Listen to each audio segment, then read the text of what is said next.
Catalina Sanchez Frank assumed the role of Executive Director of the Latino Community Association in mid-January. Originally from Cali, Colombia, she has a deep personal understanding of the challenges faced by the Latina and immigrant communities. For the last 2 years, she has served as Vice Chair at the Oregon Secretary of State Translation Advisory Council, working to ensure accurate, culturally appropriate translations to make voting accessible in Oregon. Thank you, Catalina. She's also been an active volunteer with LCA.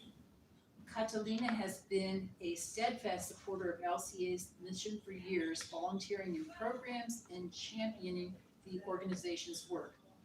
Residents of Bend for the last 10 years, Catalina and her husband are the parents of a teenage daughter and 2 dogs, of course, in Bend. She enjoys yoga and hiking, while her husband is an avid bike rider. She is also active with Benditas, a collective of migrant women whose mission is to promote cultural events in Spanish and celebrate the diversity of Spanish-speaking countries with the Bend community. Please welcome Catalina Sanchez Frank. Good afternoon, everyone. Buenas tardes a todas. Todos. Thank you so much for inviting me here today. I'm Catalina Sanchez Frank, and I'm the new Executive Director of the Latino Community Association. I'm honored to speak with a group so deeply committed to protecting and expanding democratic participation. It's especially meaningful to do this work here in Central Oregon, my adopted home, and a place where so many stories like mine unfold daily. I joined LCA officially around the same time as America's new president was inaugurated, and today marks 136 days since. And what a powerful 136 days it has been. I think it's safe to say that whatever I've been able to do in this short 4 months and a half is pretty much the opposite of whatever he's been doing. He's been targeting immigrants, and we've been supporting them. He's been trampling on people's rights, and we've been educating people about their rights. He's been threatening and harassing them. We've been working to make them feel more safe and secure, at least as safe as they can be during this siege. I'm incredibly honored to have been chosen for this role, and at the same time, I'm incredibly challenged by it. I came to America from Colombia to get away from a country torn by conflict, where human rights are under constant attack. Sound familiar? And that's exactly why Latino voter engagement matters now more than ever. Because when communities feel targeted, they need power. When they feel invisible, they need representation. Voting is one path, a powerful one, toward both. But engaging Latino voters, especially first-generation citizens and the children of immigrants, requires more than just sending a ballot. It requires trust, education, and a deep understanding of the historical and emotional barriers many of us carry. As an immigrant, I know that firsthand. I also know that if we're going to build a democracy that works for everyone, we need to understand these difficult experiences. And we need to meet those issues with compassion, with clarity, and with action. Many families like mine come from countries with fragile democracies, countries where elections are marred by corruption, countries where dominant political parties have ruled for decades, countries that have seen coups, military regimes, and authoritarianism. Trust me, I can tell you for sure that in those environments, civic engagement isn't celebrated. Is feared. Speaking up can get you fired, targeted, or disappeared. Voting doesn't feel empowering, it feels risky or useless. So when people immigrate to the United States, they bring with them a deep inherited skepticism of political systems and institutions. And that skepticism is often passed on quietly to the next generation. There is another problem here in Oregon, where voting is done entirely by mail. There's no polling station, no one to walk you through the process of casting your vote. Just a packet in your mailbox that often you don't fully understand. You open it up and try to make sense of phrases like levy or ballot measure. that terms that don't translate cleanly into Spanish, or that don't make much sense in English either. The dense voter pamphlet, often over 100 pages, is filled with legal jargon and partisan language, and yes, sometimes with culturally insensitive words that feel downright hostile to immigrants.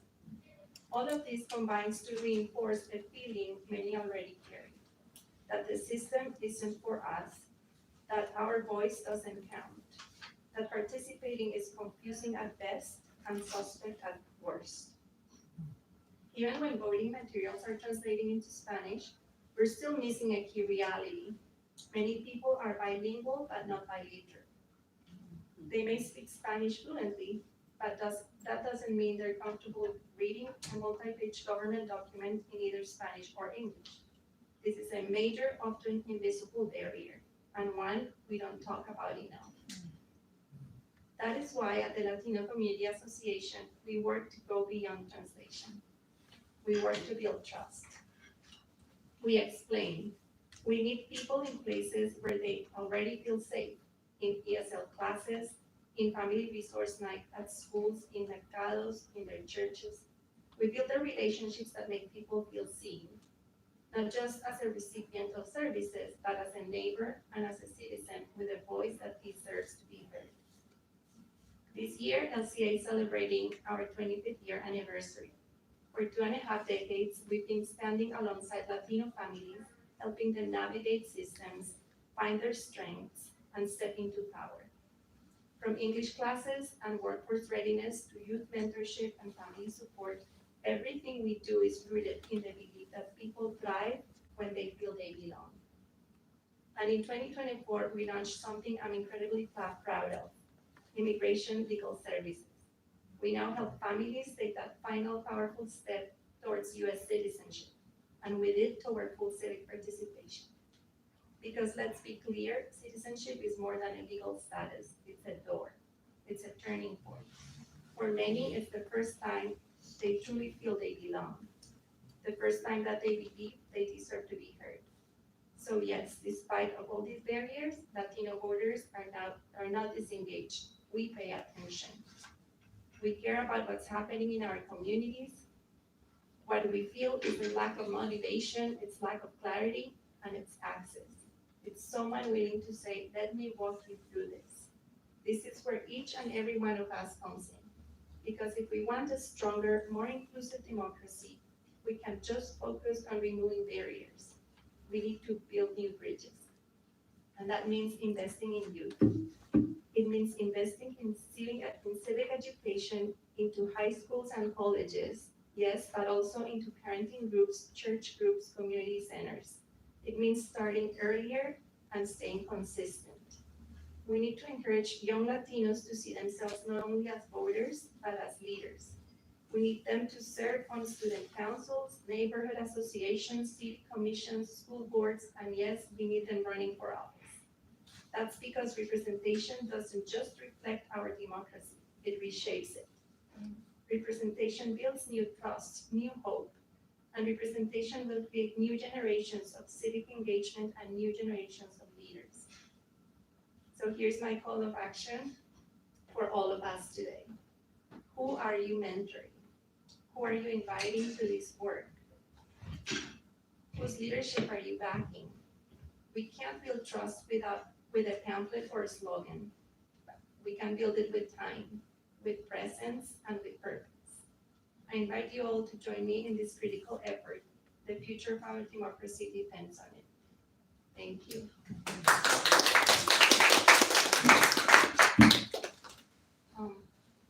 I brought this slide because many people ask me, how can we help? Well, we're just turned 25 years old last week, and we're launching this campaign to donate $25 a month for the duration of the 25th year celebration, and it's an entry-level step that will help us continue with the programs that you see in the flyer that I left for you guys to take. Right now, the efforts are focused on immigration advocacy, but we really run a 360 wraparound service organization that helps community not only with immigration and workforce, but health and access to services, education, workforce skills. So any contribution that you can make, even if it's your talent, your time. We're also accepting volunteers for committees. You're welcome to come to the center. We open the doors to the public for the first time in 4 months because we've been locked. But we open them up on Friday to welcome the community. So anytime that you're near us, please stop by and say hello, and we'll be happy to come and talk to you. And thank you so much for having me. Can you describe the opportunities for volunteering?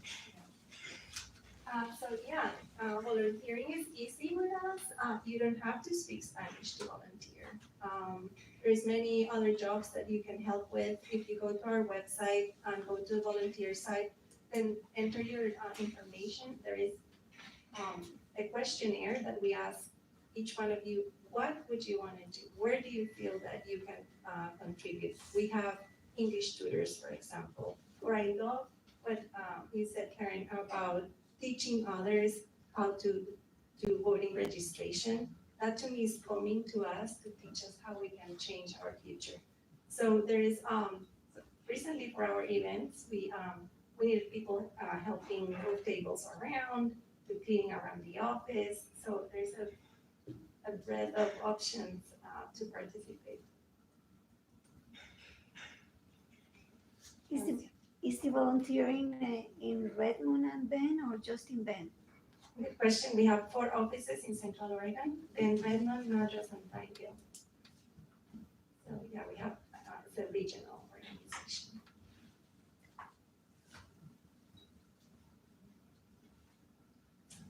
I got a quick, so this, I'm brand new to Bend, and here for the summer, but I would love to get a sense of the Latino community in Central Oregon, and, I know nothing about like how many people, live here, and if you can just talk a little bit about that and. Yeah, when I came, 10 years ago, when I came to Bend from Southern California, the big shock was, and still is, that this is not a diverse community, right?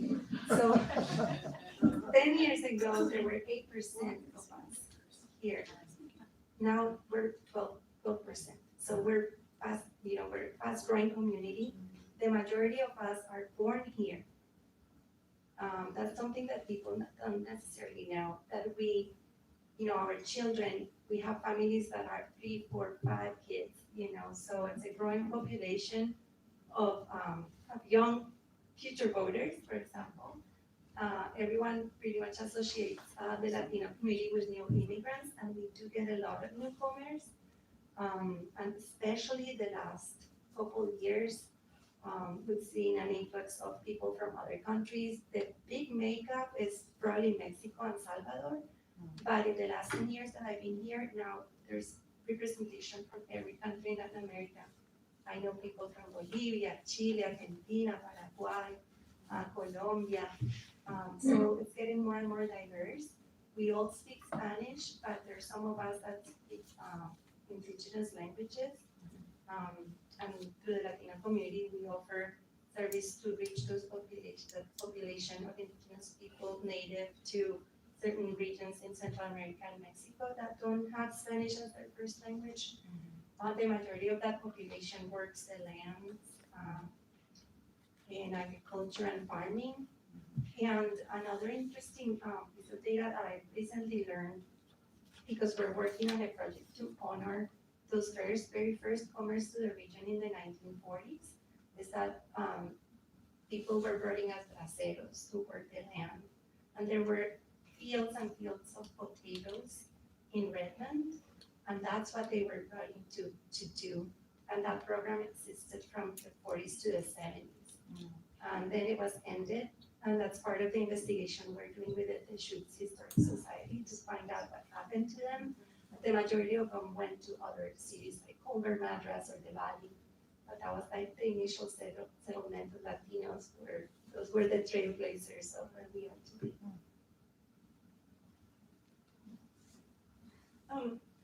I noticed on the volunteer page that there's a senior group now, like spending time together and doing crafts and things Yes. like that, and I'm wondering if that might be a good fit for some of this group. That's awesome. So, as part of the community engagement programs, we have what's called the Club of the Eternal Youth. And so the majority of them now live in Culver and Madras in that area. That's who spearheaded the effort. Is one of our program managers there. But they come to Bend and Redmond, and we recently got a grant where we could buy a van for that. So that was, like a great addition to the program because we promote accessibility. And so I could put you guys in touch with Claudia. She's the one who manages the program, and they go to the Central Oregon Council of Aging too. So they're part of that group. So I think we welcome everyone. So I'm sure,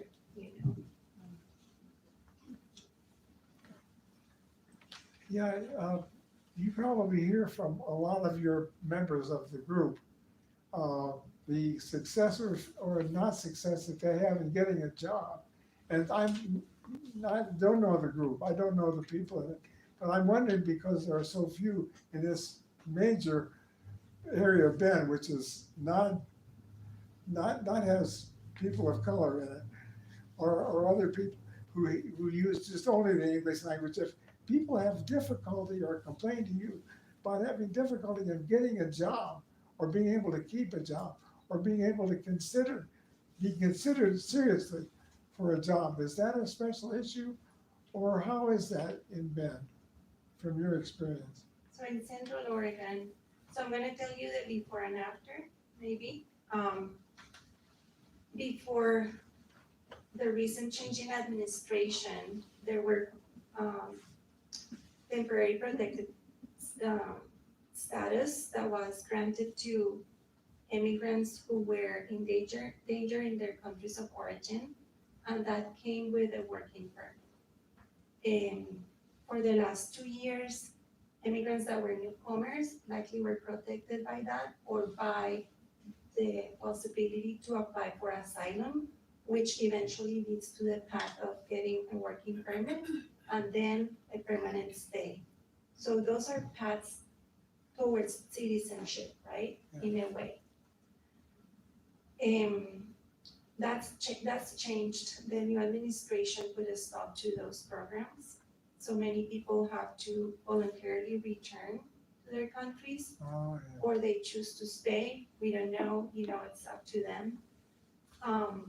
But prior to that, I want to use some data about what we represent as a Latino community for Central Oregon for the GDP. There's about 30,000 of us here, and we represent 84 billion to Oregon in the economy. Immigrants in total are about 84 million, 40, hold on, I need to get my numbers. So immigrants in total are like $34 billion to Oregon. And of those, Latino immigrants are 4 billion, and in Central Oregon, we're $84 million to the economy of Oregon. Wow. The sectors where we participate the most are here in Central Oregon, of course, tourism and hospitality. So one of the largest employers for our community is the Sun River Resort, for example. We do landscaping a lot, all those golf courses all around. That's another area besides manufacturing. So companies like Basics, for example, that is one of the biggest ones here. That's one of the largest employment opportunities for Latinos. And we work with them to get skilled workers or match the skills that they're looking for through our English classes.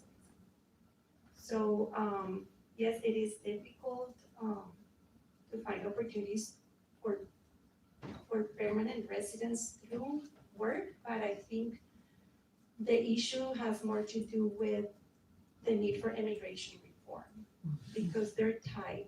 So right now, the new administration criminalizes immigrants and puts us all in the same bucket as of people that are not looking for that path towards citizenship, so we're here illegal. But that is not the truth for everybody, right? So I think that if we push legislators to find that path to citizenship through immigration reform, where we can continue to contribute to the economy the way we do since the 40s or even before, that would be a great change on how the country can look forward. Thank you.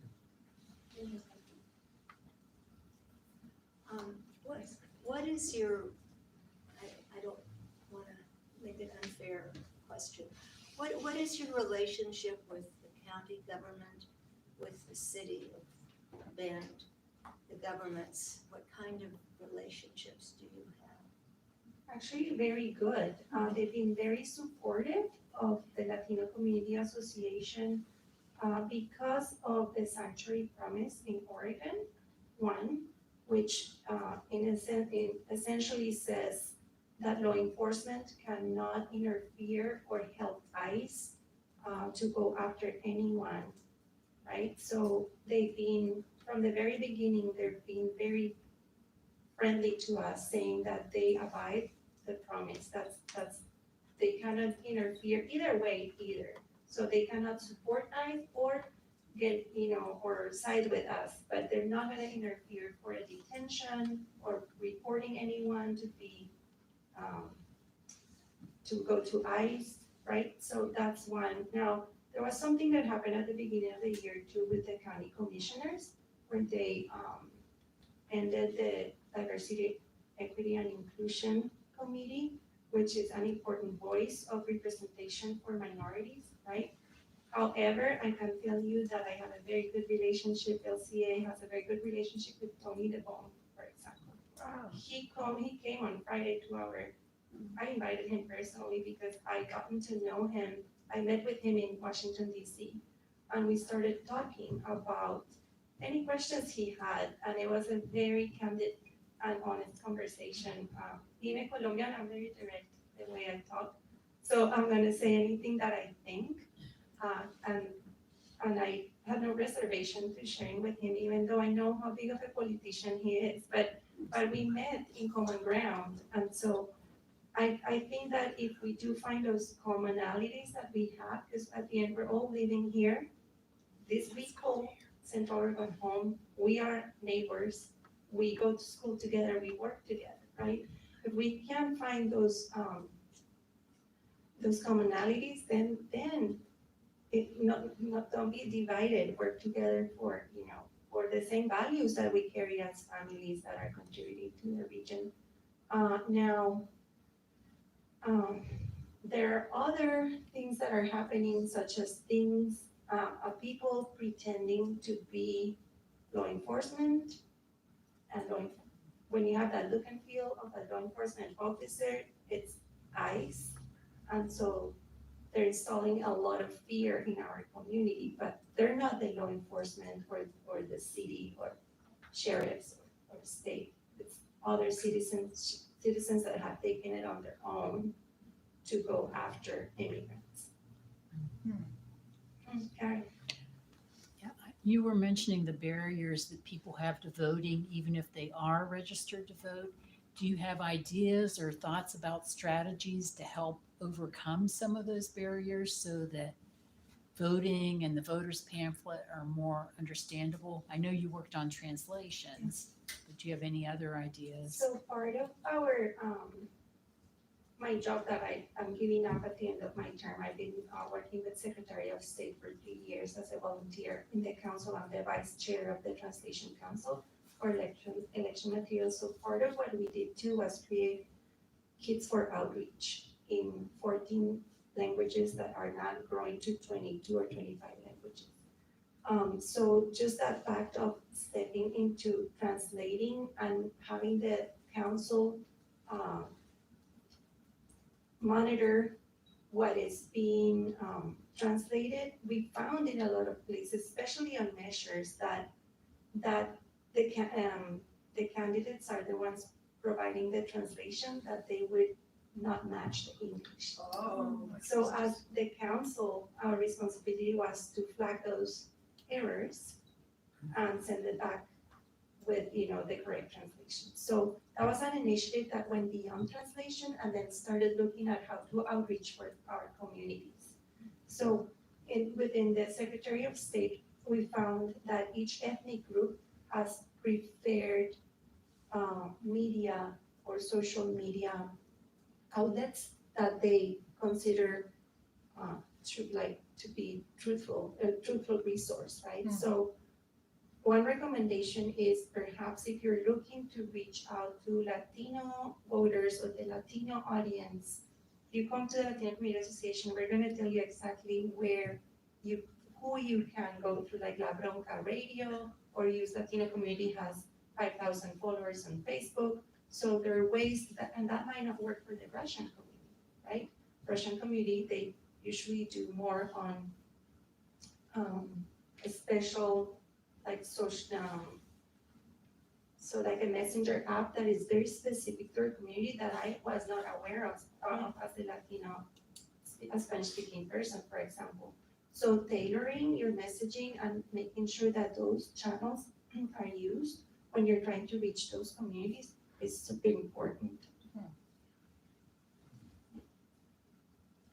Have you formed a little work group or committee or anything in LCA for voter education? Because I would love to do that, but I would need a lot of help with my vocabulary because it's not specific to a ballot like you were saying.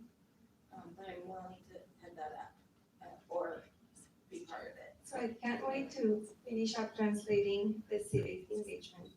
So I still am doing translations on this side just because I had committed to certain projects before I was elected for this position, selected. But I'm working with the civic engagement project. Civics learning project. Civics learning project, and so this is the whole curriculum on how to train students on learning why it's important to vote, what the Constitution is, trials, and to prepare kids to get involved young on what the legal system is. And I'm gonna start translating the materials now through the end of the year, and I can't wait because what we need, Amy, is Spanish. That's the entry to education. Because if you may say, well, the kids speak English, but the kids are there because of the parents. And so if we involve the families and the parents in the effort, then I think that's the 360 approach. Well, also, I help a lot of English speakers fill out their ballots because if you don't have the time to put into getting to know candidates or measures, a lot of people need help. So, like, I don't know if it would be like a counseling, like I could sit in the LCA office, a certain, like office hours or something, or if we need people to travel to the different locations and do sort of an intro to, like, what is the bond about this time, or things like that. I'm happy to do that, my language skills need help with that. Like finding Finding the right way of an interpreter. phrasing it, Mhm. yeah. Before I take your question, I'm just thinking we have the citizenship classes. Yeah, I'm That's teaching the Monday ones. Okay, so that's a great audience to follow with those kind of workshops. But yeah, we'll talk about it. Okay. I just wanna add, I think we actually have a small group of people in the league, in our chapter, Right. working on how to partner with Okay. the Add me in. association, so that's great to hear. Sure. Julie said what I was gonna say, that is on our list of, when I was talking about education and partnerships, that's definitely on the list, and to spend more time with you and how we can do that training or whatever. And I'll go to your volunteer QR code and see if there's other areas within the league where people can help and volunteer. For example, English as a second language, you have those classes? Oh yeah, and they're waitlisted. It's incredible. Oh, okay, Yeah, right. okay, because that is. The tutoring that's one-on-one is really helpful, just especially for the adults to hear the pronunciation. That's hard for them, so they might actually know the word, but can't make it sound the right way to English native speakers, so they just have to have that practice. And when you ask about diversity in the community, a lot of people in Central Oregon have not been exposed to accents. And so, that's one of the things that I get asked a lot, and I'm gonna be honest with you, it bothers me sometimes, because I feel like I'm being othered. So I'm asked, where's your accent from, or where do you come from? I've been in this country longer than I've been in my own country. And this is my home. It has been my home for 26 years now. And so where I come from, Los Angeles is like a melting pot. I was never asked that question. But I feel like in Central Oregon, I hear it a lot, and a lot of us do. It's a topic in one of our, conversation groups with Hispanic women in Bend. And it's like, how do you politely reply, or some days you make fun of it, some days it's like, why does it matter? Why does it matter? If I say I sometimes say, I try to guess where I'm from, and I've been sometimes twice. Someone said Switzerland, I'm like, yeah. Is that gonna change how you perceive me? If I say yes, I'm from Switzerland, or no, I'm from Colombia. So it's interesting.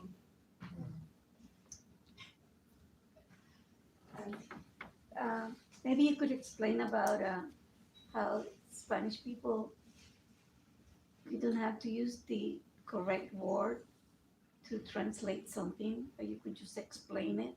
Since we come from different countries, sometimes we use different words in Spanish. So the word that you might be using might be not the one that they're used to.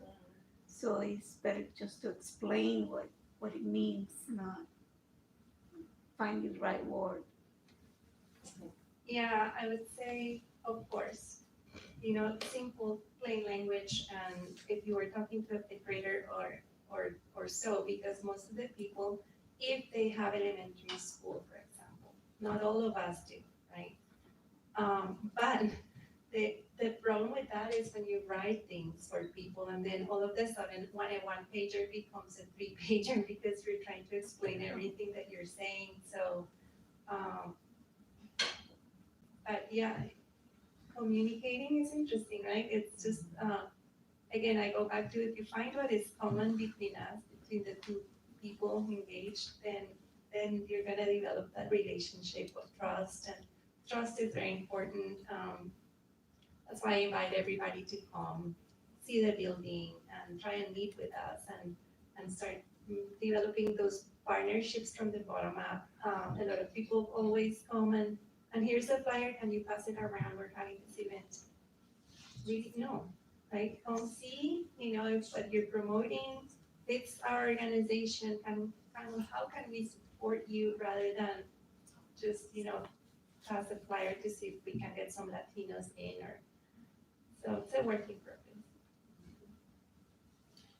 And when you say come see, so because there's several different. Oh, wherever you are. Oh, in the I speak for Ben because that's my home office, but I go to the other offices too. And this is the only one that we own, and we just purchased it a month ago. The other ones are not permanent, but we are in each community, we do have a space.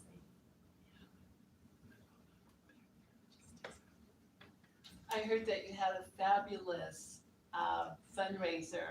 Was that Friday or Saturday? And how did it go? Other than it was fabulous.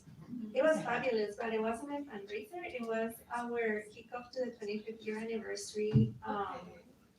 And what happened was that because we had to cancel Latino Fest in Madras in September, which is the largest Latino fiesta party in Central Oregon, the sponsors that were supporting us there said, can we support you for something else? So of course, we're not gonna say no. But to give you a little bit of story, we bought the building because one of the owners passed in the fall. They're from Portland. The wife said, we wanna put it in the market. And so we're like, if that happens, we're gonna be displaced. And we will not be able to find a building that fits our operation and the many offices that we have. We have a beautiful community room where people celebrate quinceañeras, baptism, birthdays, everything. So if we won't be able to find a space just like that one, so we started looking at how do we buy without having $2 million in the bank. So we were approved to buy the building and got a little bit of our district reserves out for the down payment, and now we transformed from a rent payment to a mortgage that is more affordable, and so that's how we did it. Otherwise, I think we would be in trouble trying to find a place where we could all be, so. But that's why it became a little bit of a fundraiser, because funds would move from one pocket to the other. Well, congratulations. Thank you. At one point in time, you would rent out your community center to the public. Is that still something We you do. It's always full for weekends because all of the parties. Yeah. So if you guys ever were looking for a space, weekdays were better. But we have blood drives. I mean, there's a lot happening there, and that's the beauty of that space. It's really a community hub. And I just want to echo Amy's comment about there are many people who have trouble with the ballots and understanding what the measures are. And that's on our list of educational things too, because that's one of the reasons people don't vote. They feel overwhelmed and then they say, oh, my vote won't matter anyway, and they don't, so. No, I'll take you guys up on that, because as we get closer to where we need to prepare for the next election cycle, I'd like to schedule those sessions, so that it's not last minute either. And start there. Is there still a group like Avanza in the high schools for Latino youth? Not that I know of. But I don't know. Cause I'm wondering if they could be my partners in explaining that, and then they accidentally get civic engagement. So I know that OSU has the Juntos program that goes to high school, but Avanza I never heard of. But through OSU, Okay, there was Juntos in the high schools too for a while. yeah, that's the same through, but it's a USU program. I'm just struck listening to this conversation. First of all, by how important it is for us to come to you and say here's what we do, how can we help you? Not, again, that notion of here's a flyer, get some people to come, that's gonna be really important. And we as a chapter might wanna make an appointment with you and other key people, and I know that was done last year, and it was a very busy fall, I know. But we need to come to you and hear from you what you want and need, and how we can support you. Thank you, and I have to say, our community has showed up in great ways since I started and since all the changes started happening. All I hear is how can we support, what can we do, and I'm still thinking about it. I've been here like 4 months, right? And so we're working on strategic planning the next few weeks, and that's gonna shape a lot of what the needs are and how are we going to partner and what is gonna be our focus, because we have to pivot sometimes very quickly. So thank you. And we all have ideas spinning in our heads. I know I do.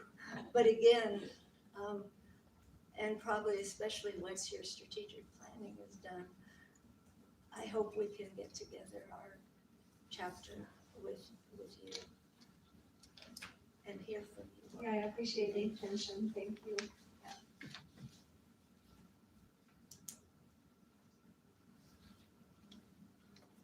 Alright. Pues muchas gracias. Thank you for having me. Gracias. Thank you.